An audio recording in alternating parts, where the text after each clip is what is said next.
This is the Kia Research Podcast. Our podcast helps to bring you analyst insights from sages within the industry and from analyst relations leaders. Here's your host, Duncan Chappell, researcher and managing partner at Kia Research.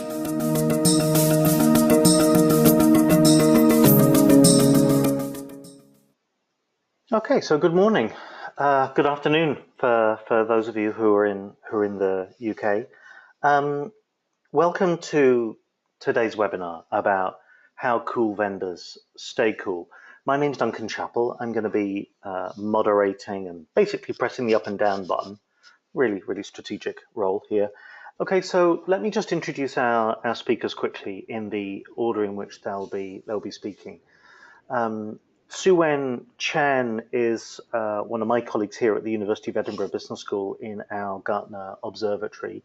She's been researching hot vendors and cool vendors for some time, and has been leading the effort at the Gartner Observatory to reach out to firms that have won the Cool Vendor Award and to understand how they are using these things and how they are helping to kind of translate this success with Gartner into market success. Our second speaker is Perry Carpenter. Perry is Chief Evangelist and Strategy Officer at No B4 and is a double Gartner alumnus. So he's had two spells at the firm. And so that gives him an interesting perspective of having seen the Cool Vendor Award in its earlier stages, as well as later on when it was a little bit more mature. And will be able to talk us through his experience of kind of nominating, both successfully and unsuccessfully, firms for the Cool Vendor Award. And then Donna Stein, one of my colleagues at Kia Company, has extensive experience dealing with both large and small firms, and will be able to talk through her experience both inside technology companies and as an advisor to them in what firms can do to really make the most of these awards, not just in a marketing sense, but also, you know, can these relationships with analysts actually help your company to maintain its competitive edge. I'm Duncan Chappell. I'm one of Sue-Wen's colleagues at the Gartner Observatory, one of Donna's colleagues here at Kia Company. Okay, so first off, I'd like to introduce Sue-Wen Chen. So Sue-Wen Chen, as I mentioned, is Communications Director at the Gartner Observatory, which is a research project at the University of Edinburgh Business School, as well as being the Communications Director of the observatory. She's really been leading the research project with cool vendors, so leading the process of reaching out to them, encouraging them to take part in a survey, which we've had around 300 firms take part in. And she recently gave a presentation at a forum for cool and hot vendors, which the observatory organized at the University of Edinburgh recently. And in her presentation, she's going to be showing some comments and also some slides from that presentation. And it's going to be part also of the discussion that we'll be having in October at the second Cool and Hot Vendor Forum. So, Sue-Wen, take it away. Okay, no problem. Yeah, thank you very much, Duncan, for your kind introduction. And good morning and good afternoon to everyone. And good evening. I'm now in China, so it's good evening to myself. So today I will briefly talk about what is the Gartner Observatory, what our research has found so far, and what the Orlando Forum will do. So first of all, what is the Gartner Observatory?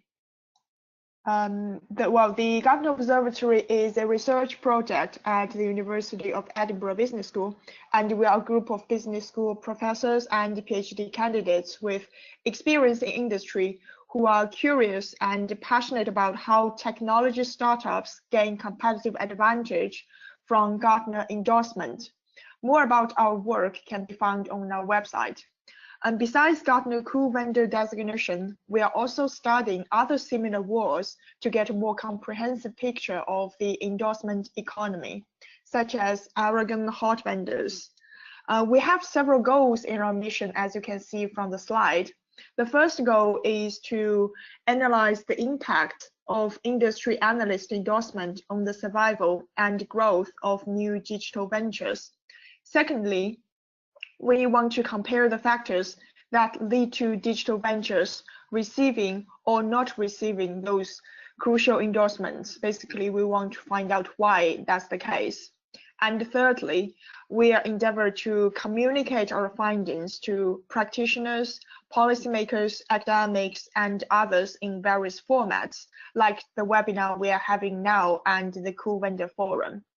Last but not least, through working with industry partners, we will support digital ventures in becoming second pitch ready. Second pitch ready is a term proposed by Professor Neil Pollock, and he will explain even more in the keynote speech in our Orlando forum, which I will talk a bit more later. And I will now move on to talk about what our research has found so far. So first of all, what is a cool vendor? Gartner's definition of a cool vendor is a small company offering a technology or service that is innovative, impactful, and intriguing. By innovative, it means to enable users to do things they could not do before. And by impactful, it means that must have or will have a business impact, not just technology for its own sake, which is a very important point, to have a business sense, not just to focus on the technology and try to make it perfect. And last but not least, intriguing. It means whoever has caught Gartner's interest or attention during the past 6 to 12 months. And if we go to the next slide, we can see more selecting criteria about how to become a cool vendor. Again, compelling or unique is mentioned here, and the cool vendor has to be lesser known. And there are other 3 criteria that are more hardcore. The first one is it cannot be shown on the Met Quadruple already, nor can it be a public company, and its revenue has to be less than 100 million US dollars.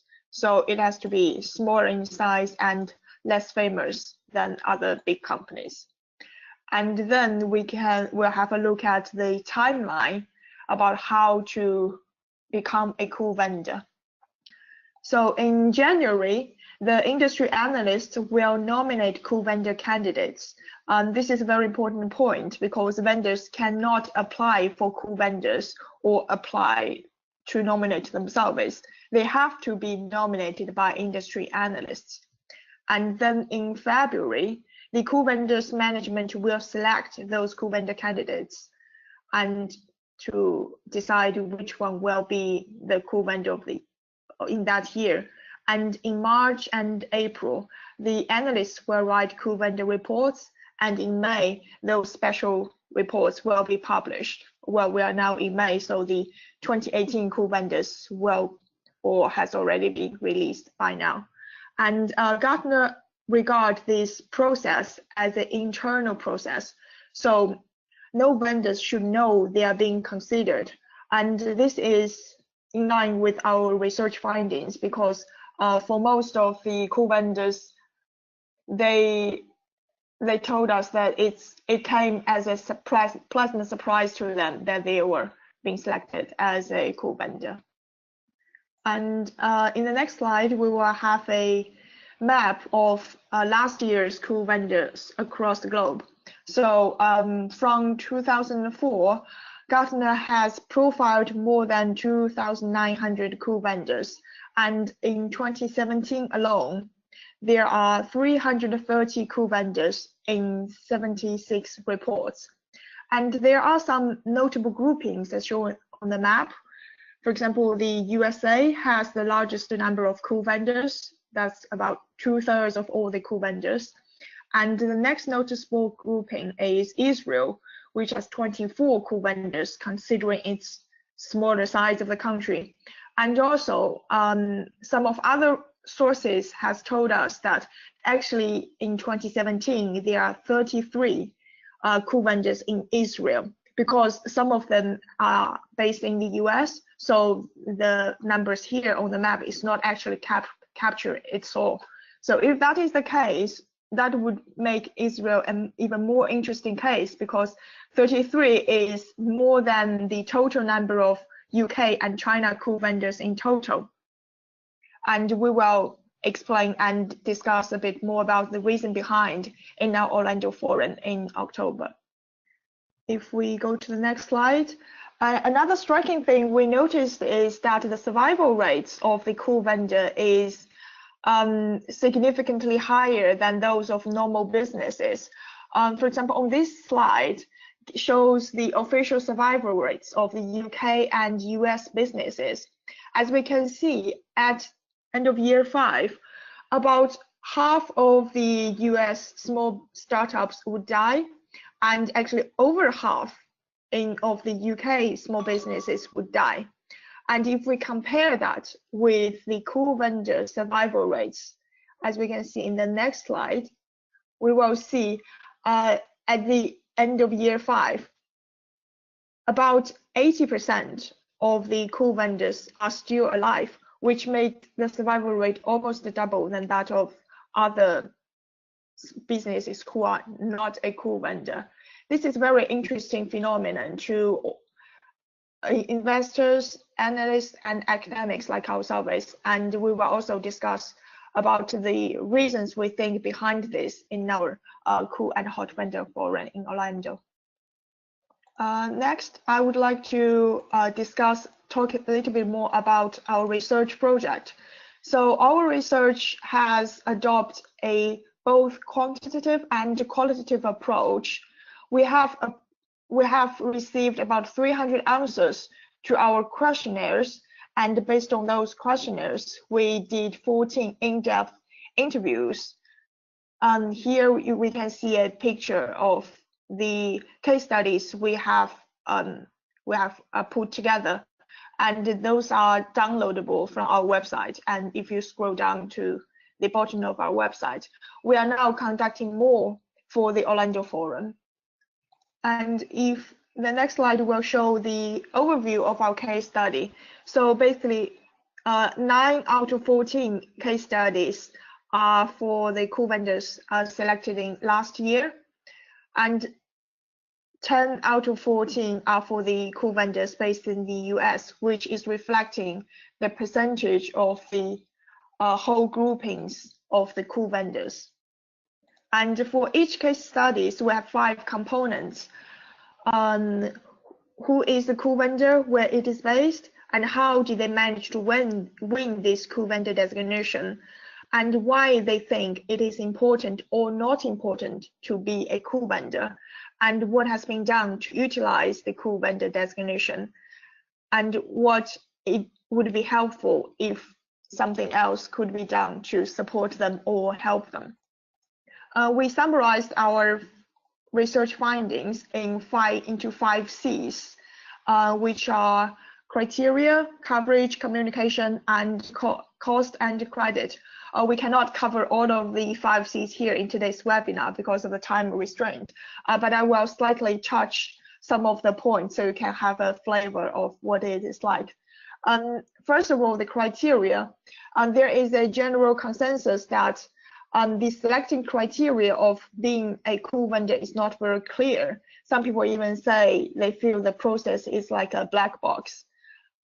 As we have discussed, to be a cool vendor, you need to be innovative, impactful, and intriguing, which is kind of vague to people. And there are also some misconceptions. For example, a lot of people think they have to pay Gartner to use the cool vendor designation, or they have to pay. Well, there are some paid service, but to tell people you are a cool vendor, actually it's free of charge. And actually Duncan has written a LinkedIn post in this regard, which you can check after our webinar. And then communication. We understand that it is internal process to this cool vendor selection. However, there are very few cool vendor winners didn't know they were designated until we contacted them. So we feel there might be a miscommunication between Gartner and the cool vendors, and this could be a room of improvement. And some people feel that being located in Europe or Asia is a disadvantage for them, and in the US is an geographically advantageous because of the time zone difference and the easy access to get access to communicate and talk to the industry analysts. As to the credit, a lot of people think the cool vendor has a huge impact on their sales or reputation. I'm quoting one of the interviewees. They said, the Gartner name goes a long way. It is so powerful. Gartner Cool Vendor designation is probably one of the best we have ever received. And they have introduced this cool vendor designation in their company presentations, in their slides to attract customers and investors, which give very good return on investment for them. And there are also some other people think Gartner Cool Vendor is not as powerful as some of the industry-specific awards. So although a majority of people think Cool Vendor is very powerful, there's still a minority don't agree with them. And sometimes people feel the timing matters too, because as we can see, the selection timing is about, nomination timing is about early in the year. So some people, and also the announcement time is in the May, which is just before the holidays in the Europe. So there are one or two interviewees told us that if the announcement can be in September, that would probably have a bigger impact. So that gives you a flavor of our main findings. And last but not least, I would like to talk a bit more about what our Orlando forum will do. We had our first hot and cool vendor forum in April in Edinburgh, and which received very positive feedback from people.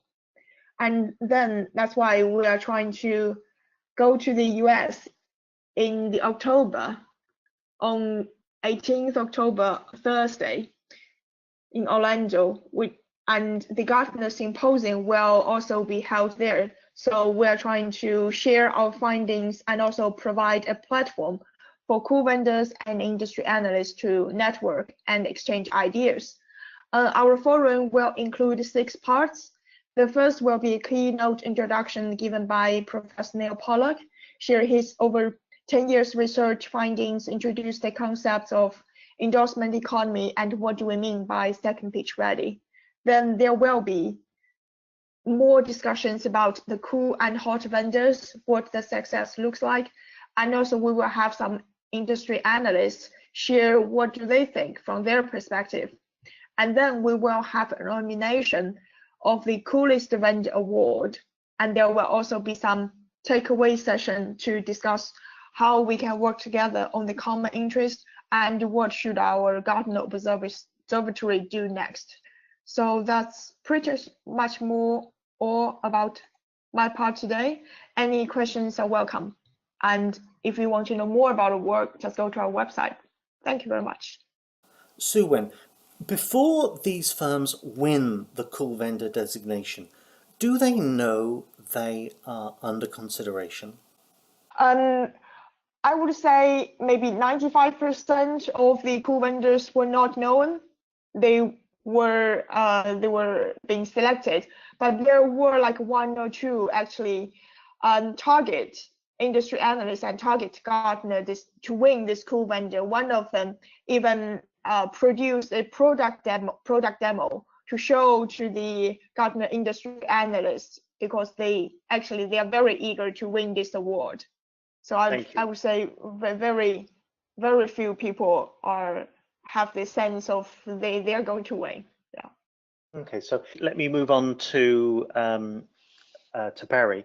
So as I mentioned, Perry is somebody who's got a wonderful experience of Gartner on both sides of the table, and at different stages in time. So is somebody who not only knows a lot about the Cool Vendor Award. Obviously, we're not asking Perry to spill any of Gartner's secret sauce here, but can definitely say something about his experience both inside and outside of Gartner as somebody who's seen different companies kind of vie for the award, maybe even successfully be nominated and go through the nomination and the evaluation process in Gartner and come close to reaping the full rewards of that.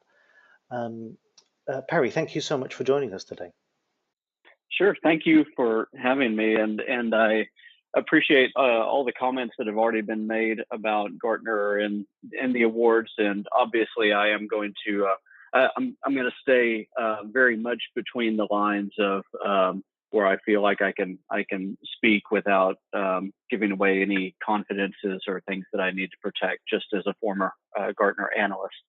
I think when it comes to talking about awards and the research process, that it's really important to go into the mindset of the analyst and the why this award or why this piece of research, because this gets into potentially how a vendor might be recognized in the future. And so when I think about cool vendors, I really do focus on this criteria of kind of smaller revenue size and primarily not included in an MQ yet. Once somebody's been published in an MQ, it's all, there is no possibility for bringing them into a cool vendor award. So when I approached cool vendor nominations, it was always me trying to think through what are the vendors that I've seen that are solving really key business problems in an interesting way that just don't have any exposure yet because the Magic Quadrant is such an overshadowing research instrument. It is the prevalent thing that's out there, and it's the picture, unfortunately, by which people tend to make lots and lots of decisions. And because of that, there are tons of great technologies and great companies that are arising, solving real problems that just go unseen. And so for the analyst community, it is the way of trying to say, yes, the MQ is important, but that doesn't mean that that's exclusively the choice bed for the types of decisions that you're making. So what does that mean for vendors that haven't been recognized on an MQ yet and are hoping to be nominated for some type of award or published in some type of research? It means that it's really important to utilize vendor briefings. And this gets into the cost thing that's already been mentioned, and some of the comments that Duncan has made online as well. I would just stress again that vendor briefings are free. And sometimes maybe there's a rogue account executive or somebody else that is positioning something of you have to pay money in order to be in front of an analyst, and that's absolutely not the case. From an analyst view, we crave information about the market, and we crave information about vendors and people that are solving problems in fantastic ways. And so outside of the scheduling issues that can come into play, we look forward to those conversations because it broadens our mind and gives us better data that we can then reflect back out to the end user community. So I would say be very aggressive and straightforward in trying to schedule vendor briefings, and then make maximum use of that. Have an agenda when you come to that briefing. It is, yes, a one-way conversation of you to the analyst, but if you can be intriguing enough, you can sometimes provoke the analyst into making that a two-way discussion. And the way to be intriguing is to not be seen as somebody that's speaking in an irrelevant way. And by irrelevant, I mean you're only talking about the technology and how cool the technology is. That's only one facet, but it's a good way of turning off the analyst, because what that means is you're probably never going to have the business acumen in order to succeed if all you talk about is your technology. You have to start with the business problem that you're trying to solve, and then back into the unique way that you come at that, and then back even further into the technology methods that you're using to accomplish that. When you mention things in this type of way, it shows that you have the ability to speak towards a market gap and a market need. You potentially do have something very interesting that you're bringing to the table that's not recognizable through other formal research instruments yet. And then you have, or potentially have, the technology to back all of that up and make people successful as you're bringing your product to bear and selling that within different companies. And so I see the vendor briefing, and especially the free vendor briefing, as a critical way of having your voice heard, because it's very noisy as an analyst. When I was an analyst, I was taking between 500 and 800 calls a year. A lot of those from the vendor community, and a lot of those, of course, from the end user community. And the only way for an analyst to find out about you and the unique companies is either that a potential competitor mentions you to them, or an end user is asking questions, or maybe you bought some great marketing and the analyst sees it for the first time. But a really great way is for you to just put yourself in front of the analyst and talk about why you're great. So when it comes to the process of cool vendors, that, number one, I'll back up and I'll say it's great, and it's very interesting from an analyst perspective that there is something like a Gartner Observatory. We as analysts don't realize sometimes the impact of the words that we have, and we don't realize the extreme scrutiny and process that people take as starting to look at what we're doing and the way that we're doing it, because again, many of us we're traveling constantly and we're on the phone constantly. And so something like a Cool Vendors Award is a blip on the radar in a lot of ways, as we're writing up these blurbs and saying, hey, I think this vendor is cool, and we've got this research paper coming on cool vendors. Here's why I think that they should be included. And then that goes away for a while, and then somebody goes, oh, we had a meeting, we talked about all the different vendor submissions, and we believe that based on the themes that we're talking about and the way that you wrote that up, that there's something unique about that. Can you formalize it a little bit more? Can you double check your data points, make sure that they do fit within all the criteria? And then we'll go through another process. And so from the analyst perspective, it's kind of iterative blips on the radar. And then finally it publishes, and it's a big deal when that happens. But it's not this constant onslaught of work for the individual contributing analysts, like something like a Magic Quadrant, where it dominates everybody's time. Duncan, I'll just pause there for a second, because I just gave a little bit of a stream of consciousness overview of my thoughts about the uniqueness of that within Gartner. What are some things that you'd like to tease out? I want to make sure that this is valuable for you and for the intended audience here. Mm-hmm. Well, I think one thing that's really interesting is just to think about this sort of timeline that was laid out in the earlier presentation from Sue Wen, and then this rather difficult thing that cool vendors shouldn't know that they're under consideration as potential cool vendors. Well, yeah. Does that introduce? I mean, how practical is that, and how far can an analyst who is an advocate of a particular firm, who is assembling a case for it to be considered as a potential cool vendor, how does an analyst go about assembling that case if they can't let the cool vendor know? It's definitely the case. We know from the case study interviews that we do that when we ask cool vendors about their prior contact with Gartner, many of them have had no prior contact with Gartner before winning the award, and many of them even are unaware. Sue said that they have won the awards. But I think that's my first question. How do you assemble it? Yeah.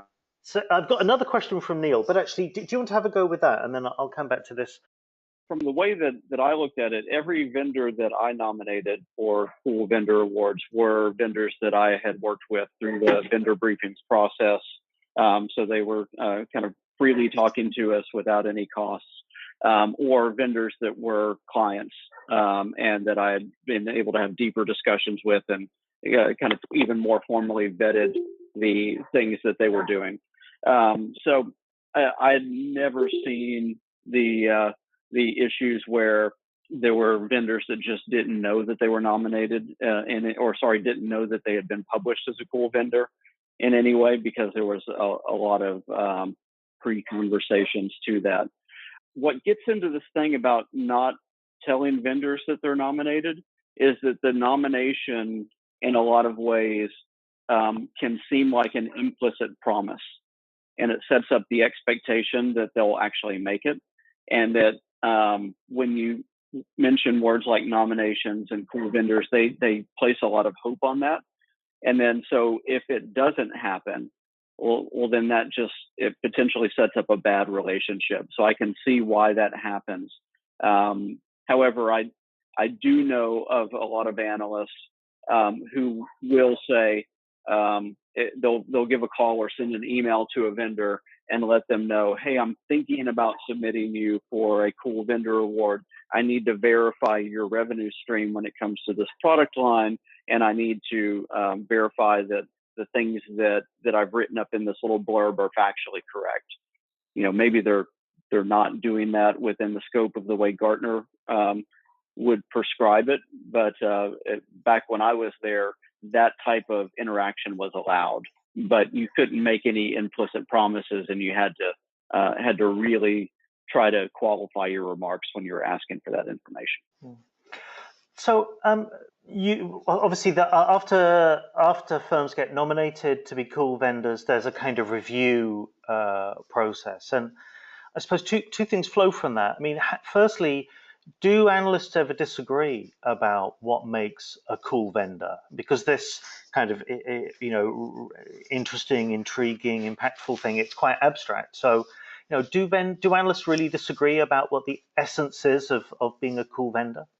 So not in the abstract, but they'll disagree on whether certain vendors fit that criteria.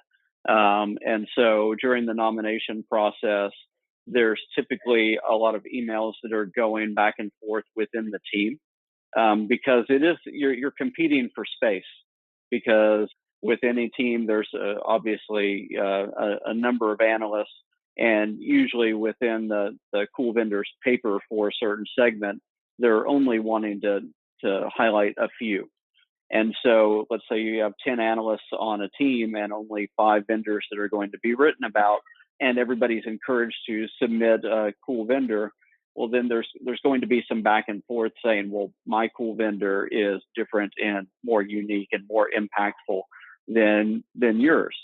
And then so there's the argument that happens at that level, and talking about, well, what market need is that actually meeting? Is it unique just because it's unique, or is it unique with a purpose that actually serves something?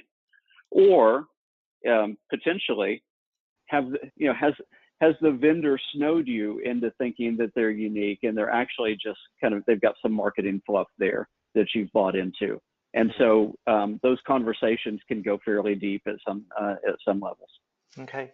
I want to turn on to Donna Stein next, but I've got one last question, Perry. Do analysts, once a cool vendor has been nominated, do analysts give those vendors more attention, or maybe talk about them more frequently with clients? Yes and no. So probably not intentionally, unless they're giving a presentation on cool vendors. But there's and you know this in the analyst relations industry, there's this whole notion that if you're on somebody's radar, then psychologically your name will bubble up in conversations more. Mm-hmm. And so when an analyst nominates and is successfully publishes a vendor as a cool vendor, well, then there's a psychological buy-in to the business problem that they're trying to solve and the uniqueness that they bring. And so they would come to the lips of the analyst a little bit more. And then also analysts with it at the end of any inquiry and within all their presentations, they're asked to give a quick list of research that's relevant to that conversation, because it's all about document page views and research readings. And at the end of each presentation, they're also encouraged to say, hey, here's the research that I've published that backs that up. And so the Cool Vendor Award would naturally fit within the context of those conversations. Perry, thank you. Thank you so much. I think we're now into the territory of kind of managing the relationship between the vendor and the analyst, and that seems like a great opportunity to turn to Donna Stein.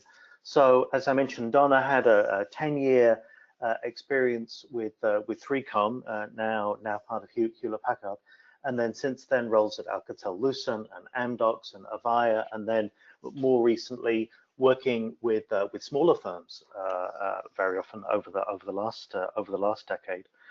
Donna, we've had a rich discussion so far, but like picking up on this theme of kind of having to balance managing the relationship with Gartner and then also making the most out of endorsements. What do you think are the priorities for people to take away with them? Well, I was looking over how to be of most value to the people that are on the call, and some of our participants are work for companies that no longer could qualify for Cool Vendor Awards, but I think the basic strategies here of how to promote the Cool Vendor designation may be useful to everyone. And we also have a couple of tips on resources from Gartner that you can take advantage of in the very near future. One thing to reiterate is a couple of people have mentioned that there is no charge to actually promote your Cool Vendor status. This is one of the few things where Gartner is fairly liberal about using the logo and the designation as opposed to having to license or having difficulty getting these references. So for companies, if you put yourself in the position of a company that is just now being notified that the analyst is fact-checking a Cool Vendor Award, or the Cool Vendor designations are being published now, this is a good time to really get the process started quickly of getting the necessary permissions to use the logo on your website, on your events collateral, things that are coming up over the summer. We do have a slide with some of the links to find this out, but I think this is one area where Gartner has been more transparent or easier to work with on the permission side over the last few years. If you are looking at the page of permissions and licensing guidelines on the Gartner website, there is a full section on how to request permission to use the Cool Vendor logo. Gartner will also provide a Cool Vendor 2018 plaque to companies that have achieved this status that you can display in your lobby or at other events. The guidelines, it's worth noting that the only rules about the guidelines is that it should not be referred to as an award or something that the company has won. And it's very difficult, as you can hear even in our conversation here, it's very difficult to avoid that language. But there are some half a dozen examples of languages that Gartner allows you to use. Words like you've been recognized, selected, named, identified, or designated as a cool vendor. The logo that you can use has a date so that it's clear what year you achieved this status. So if you've gotten this designation in 2017 or 2018, you'll see a logo that says Cool Vendor 2018. Once you request the permission and receive the permission to use that logo, you can use it in perpetuity. So even if a company has grown to the point where they are included in Magic Quadrants and no longer eligible to receive these designations in the future, you still can have the right to display the logo on your website. The only restrictions on where the logo can be used are it cannot be used directly in a press release or on any materials for the financial community. Basically, that's just to avoid any kind of Gartner being in the position of any kind of recommendations directly to financial markets. There are also some easy-to-use templates with suggested language that you can use to announce this. Again, I think it's one of the easier promotions that Gartner allows companies to use. And the press release is more of a checkoff item because there is a template. Most companies who make these announcements are going to be having similar press releases go out, but it does become part of your overall promotional plan and press release that you can archive on your website as well. So for any company that's in the position right now of knowing that the report has been published, the permission process should be started right away. Gartner has, again, in my opinion, gotten a little bit better about getting these approvals back to you quickly. Next step would be to educate the sales force, depending on the size of your company, or marketing force on how to use this designation and what the guidelines are. And just in preparing some points for this call, I've noticed a lot of examples available on the web of companies that are actually using the designation incorrectly, either using the logo in the wrong place or referring to it as an award.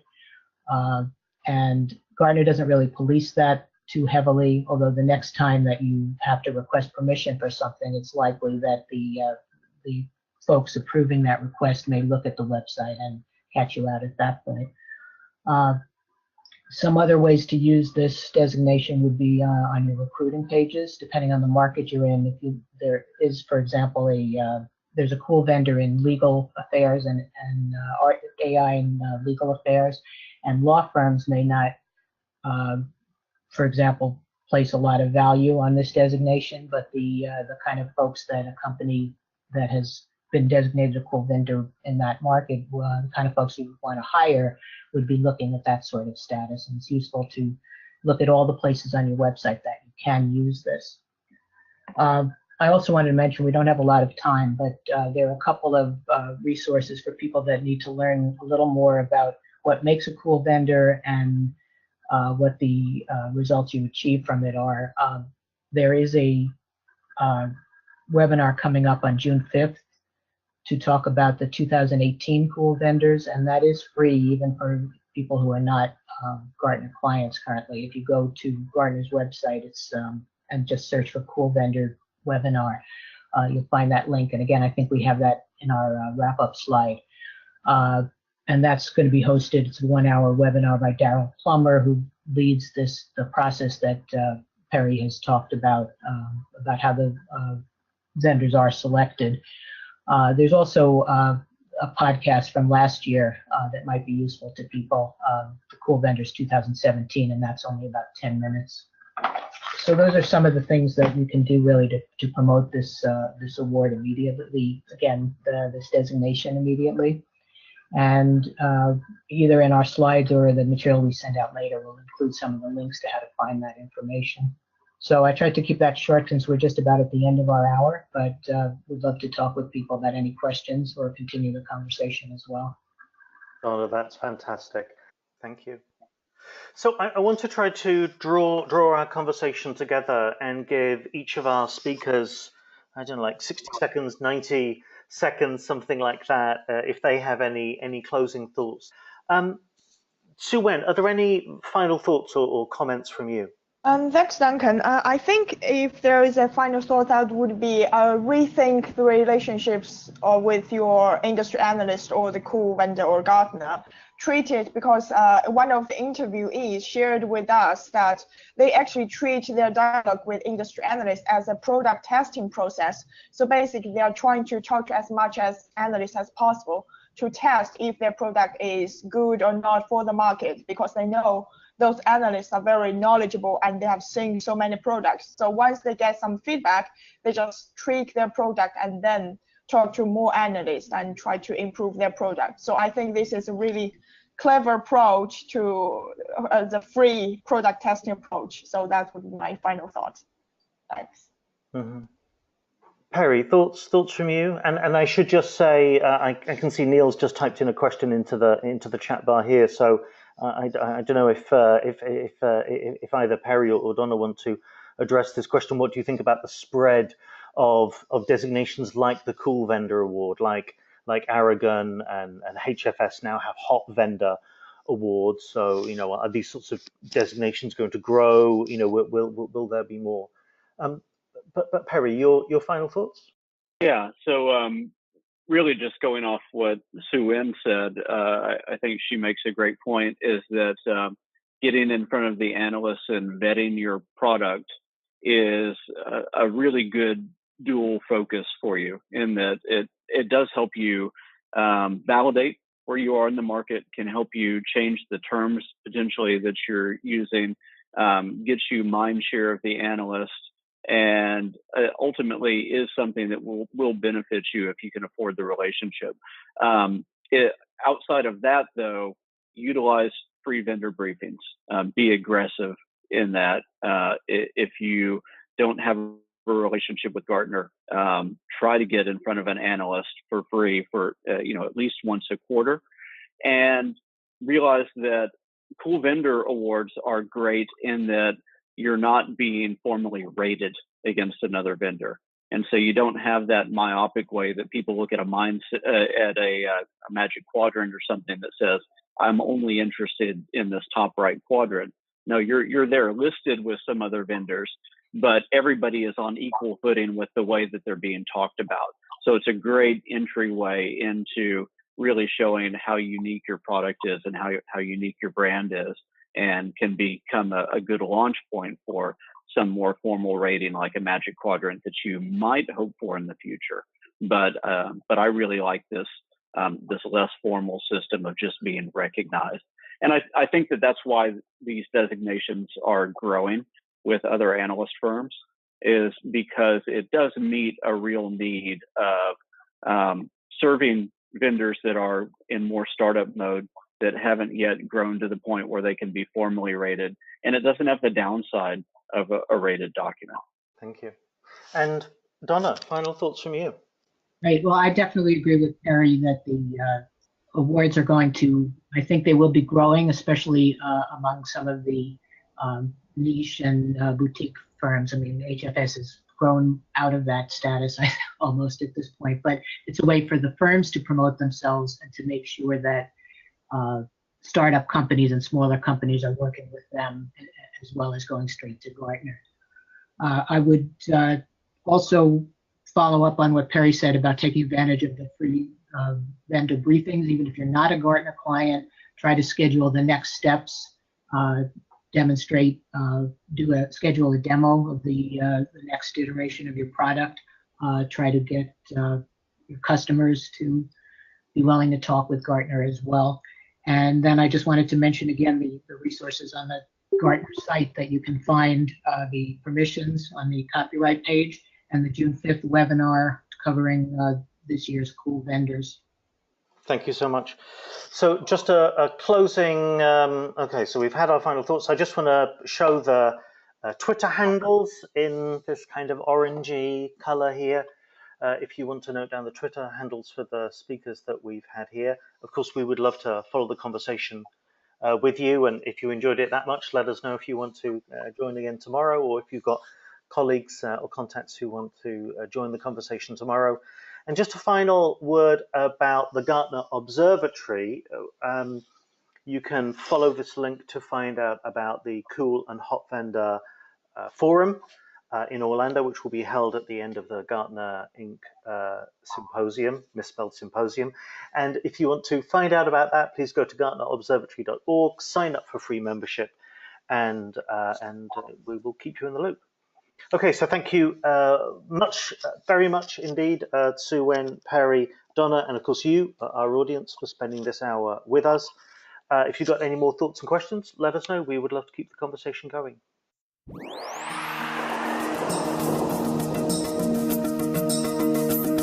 Thank you for joining us on the Kia Research podcast. Visit www.kiaresearch.com for more information on everything we talked about today. as well as free indispensable information on influencer relations and analyst value. Sign up for our newsletter and receive a free copy of our book, Influencer Relations: Insights on Analyst Value.